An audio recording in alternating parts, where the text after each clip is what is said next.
It is important today that we understand that there is a point where everything we've been doing will be judged.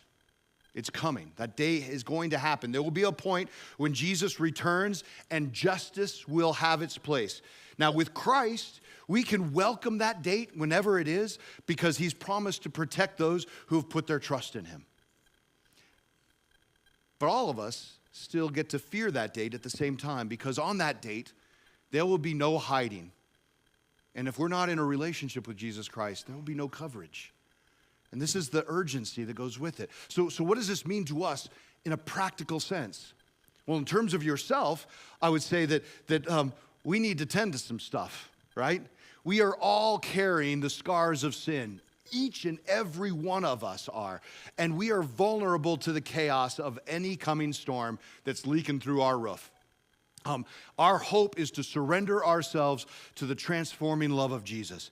And just because today is a sunny day doesn't mean that we can ignore our roof because there's a storm coming. We just don't know when it's going to get here.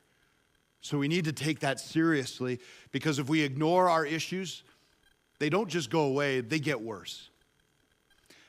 Now, in terms of the people we love, do we need to let the threat of judgment terrorize us?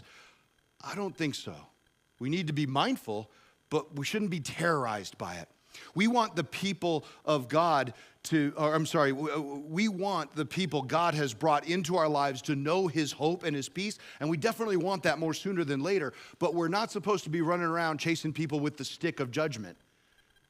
That stick is actually supposed to be motivating us.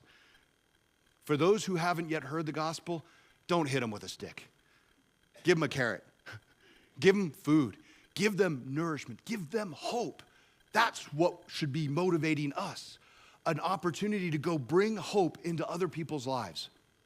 Now, in our arrogance, we will frequently forget that we are a part of this race. Or perhaps worse, we'll discover that we're running a different race altogether. We're running the race for money, for power, for influence, respect. You've heard that race before. In either case, though, we find ourselves living in the illusion of control. We think we have a grip of what's happening. And that's nothing more than an elaborate house of cards that can be blown over with just the most subtle of breezes. Jesus invites us to reset our lives with a new perspective, a perspective that holds God as the only focal point that matters, to live our lives so that everything points to him. Yes, that means that our entire lives are supposed to be centered on God, and that will look weird from what the world promotes. For that matter, the world will suggest that what you're doing right now is a waste of time. Why are you here? You could be watching a game or sleeping in. That's what the world would say. But we all happen to know that this is certainly not a waste of our time.